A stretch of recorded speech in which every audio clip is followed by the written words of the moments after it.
Alright, hey guys, welcome to what I hope will be a blog replacement. So what we'll do is we'll try and make those things easier for people to follow, myself to create as well. A lot of time is invested doing that stuff that's generally unnecessary. So, of course, the main order of the day is PlayBASIC V1.65B. Now, for those who don't know, 165 includes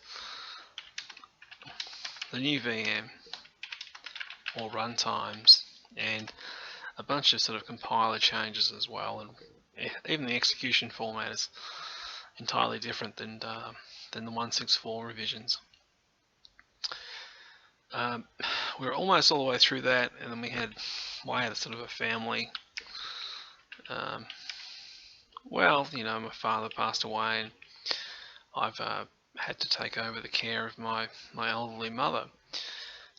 Not great, and not an excuse, but certainly changes your perspective on life and just what you can accomplish with the coding stuff.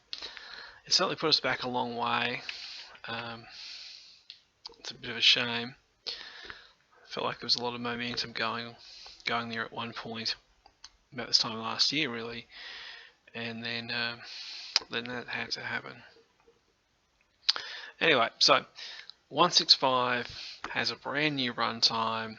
The way it communicates with command sets is new, and the first build that was put up on the site is it's one of those ones where it's kind of half and half. It's kind of a Frankenstein of 164's runtime and 165, so it's not completely running on either. So some loops run pretty well, but then are choked back by the old runtime, and sometimes it's just the swapping nature, where it's moving from executing code in the old runtime. It might run two instructions or something like that, and then jump across and then run, you know, another instruction on the new runtime.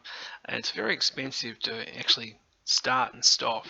Once they get going, they're much more efficient.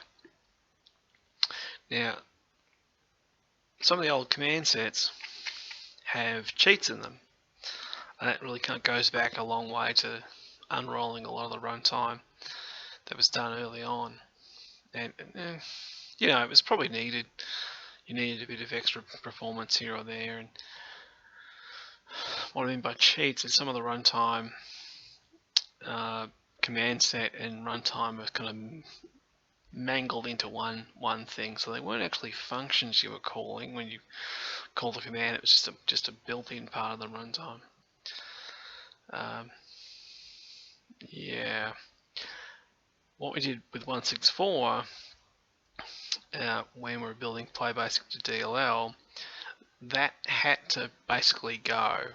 So a lot of that, probably 95% of it was streamlined back to functions, and strangely enough, actually makes something slower. For example, a loop like this. Oh, yeah, you know, let's say, you know, some big number of pixels or whatever, and we're drawing dots. You know, a classic example, dot, while loop, you know, some color at the end there, you know, color, index.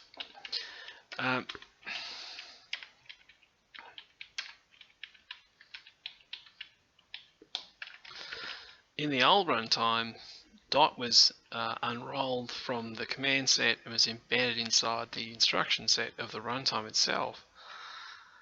That actually made it much faster than what it was as a function. Sorry, I mean, obviously this is mock-up code. I'm just trying to mock it up and not really think about what I'm typing. You know, some sort of if you have a loop like this, you're calling this dot command. In this case, it's 100 by 100, so 10,000 times.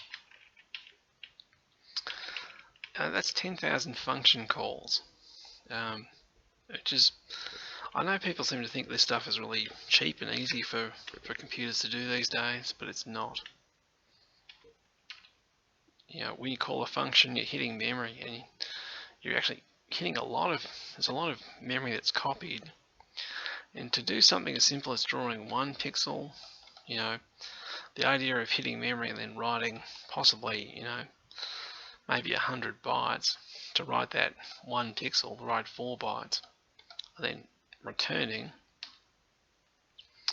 well, it wouldn't be 100 bytes. I mean, even the most, we'll say 32 bytes, because the runtime has a certain overhead, and the actual function calling itself has a certain overhead. There's a whole bunch of garbage that goes on just to do simple things.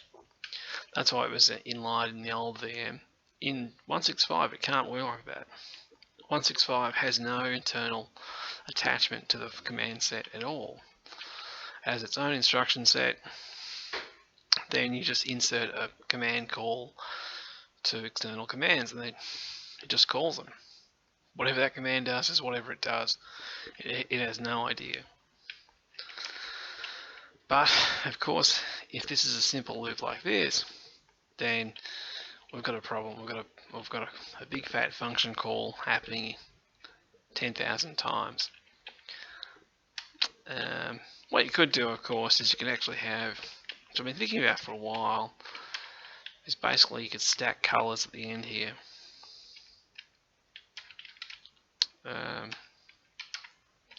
Let's say indexes, you know. Oh, sorry, we'll make them integers there. Let's say it's an array of colors we want to grab from. I know it's a terrible example. So rather than say,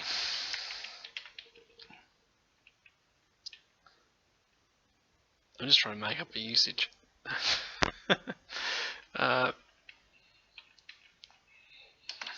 We'll go step 2. That's better.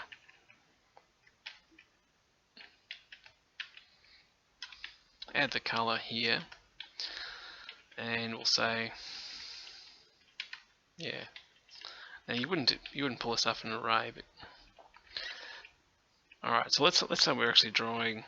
We're trying to improve the performance of this loop by drawing a pair of pixels each time we iterate through the loop. So we've possibly got down a little bit, but we've got this constant addition here that's costing us.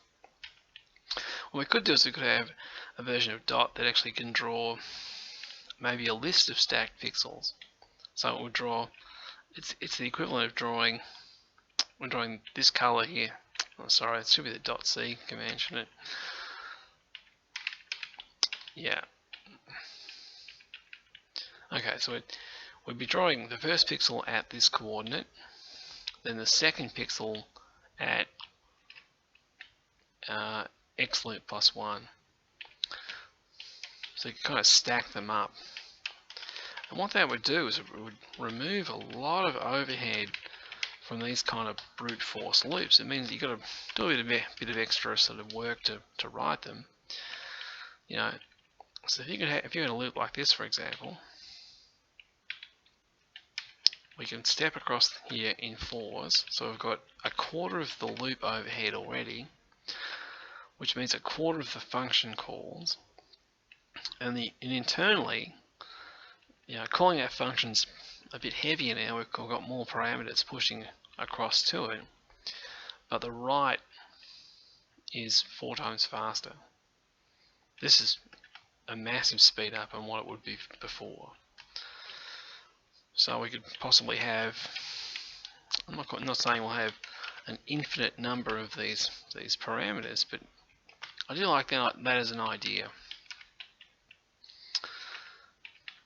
I probably wouldn't implement it with .c, to be honest. I probably would just implement it as a fast dot variant and be done with it. So it's one of those commands that you know, use It assumes the user knows what they're doing, and then we know that the user wants to blast these pixels to the frame buffer as fast as we can go. That would be, that would outperform those by a mile. We have no clipping, no service setup. Every time we call we call it, locking the buffer here, unlocking the buffer.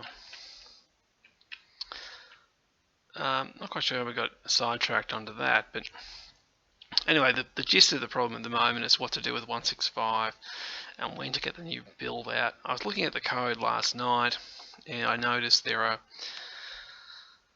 a few command sets that are still attached to the old runtime, and there's some of the bigger ones too. And I was hoping that the main one, like sprites, had been done, but it hasn't actually. So I'm a bit bummed about that. What I think we'll do is we'll probably build the current beta and build that to a retail update, and just have to accept that it's a warts and all update. There will be faults, and we fixed a lot of faults with 165 in the second revision.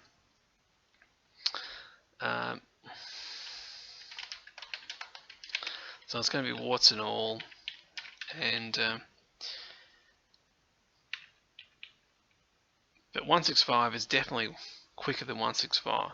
Sorry, 165B is faster than 165, and the B only stands for that it's a revision of this build. It's the same philosophy. It's all a new runtime, but we've made some bug fixes to 165. And we've updated some more of the command set to work better with 165, how it works internally. We'll probably need, of course, since we haven't finished all of the command sets, there will be a 165C, I would say. And it's just hopeful that we can get those things done earlier, or with some sort of time frame that makes sense. Because the idea is to, get that out there and let people play with it, let people mess around and explore it. Once we get to a point where all the command sets have been separated from the runtime, all of the legacy runtime stuff has been stripped, thrown away basically, then we're at a brand new animal. This is a different product than what it was before. Execution speed through the roof. And we can start to do things like head back to our conversion. So we've got our conversion tool. Our conversion tools. We've got PlayBASIC to DLL, of course. Now that's currently stuck with 164 builds because it only understands those old instruction sets and how the instructions worked back in those old versions. Once we get 165 up and running and stable, we can convert this across to run with 165, and we shouldn't have to do many changes to it in the future. Now we can get back to this.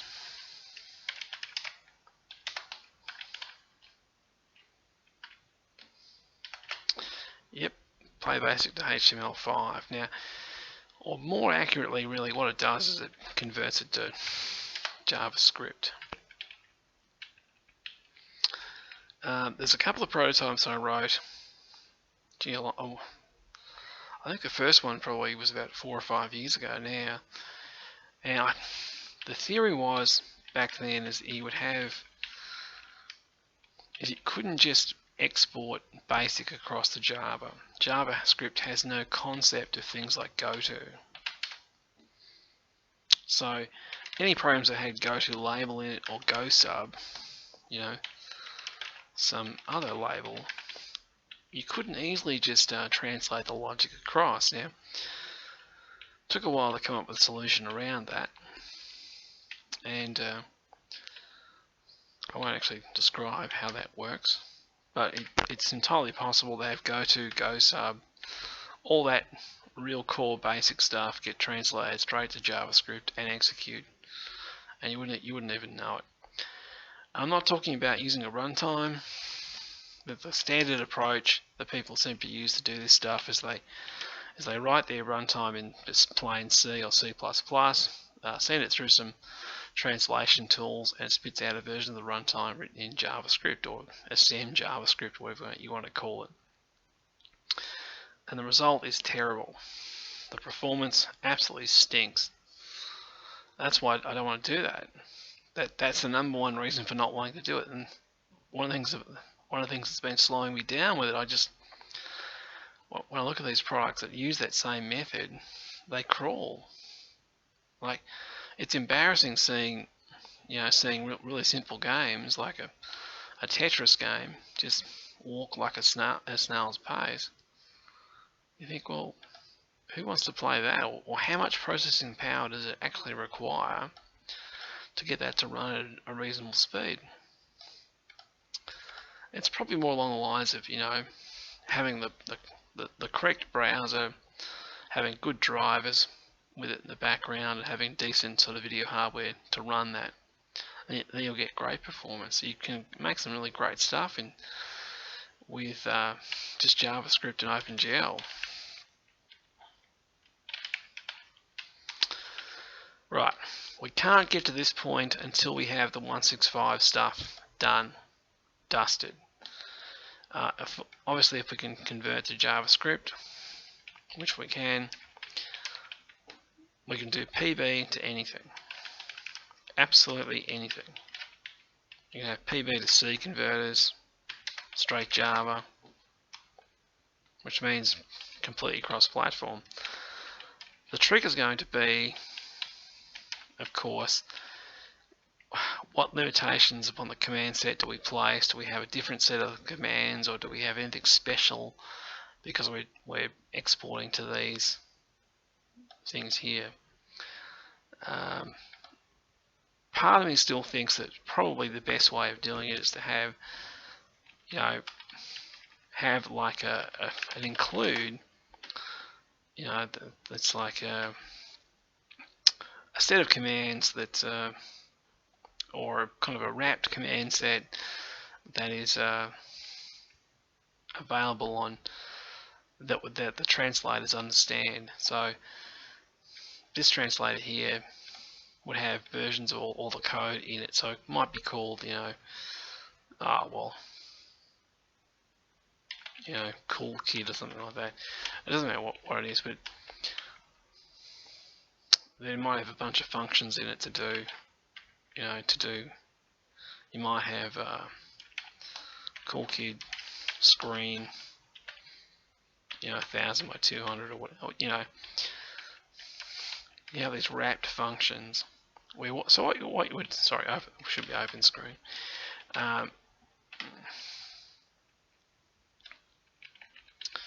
You have these kind of wrapped versions of the functions that the translators know and understand, and would implement native versions of these on the targets.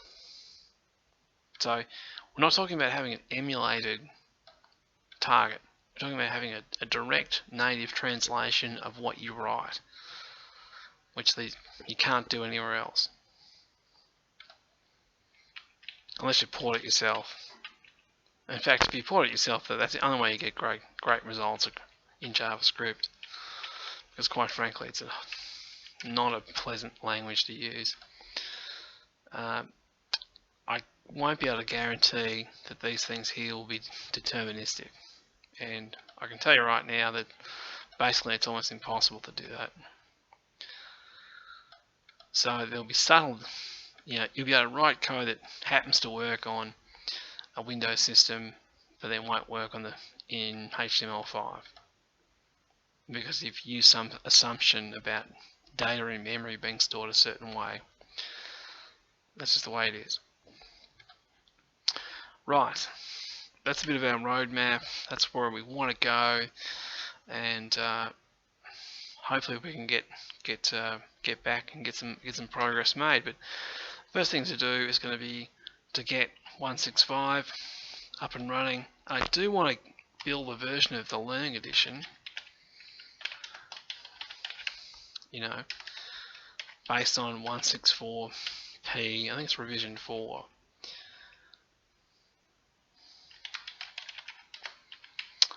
That shouldn't be too much effort because it really is just building the installers and doing all that sort of boring, mundane stuff to get that going. The main killer is often the having to go through all the existing examples and make sure they work with the newer version. And since it comes with, you know, a lot of examples, that can be quite time consuming. Anyway, let's leave that there for our little first attempt at doing a little blog. Thanks for listening, really, and keep plodding away out there and keep making stuff. And I'll certainly keep making stuff, that's for damn sure. I'm not going to go anywhere. Anyway, thanks for watching, and we'll catch you next time. Hopefully we've got a bit more progress under our wings. So bye.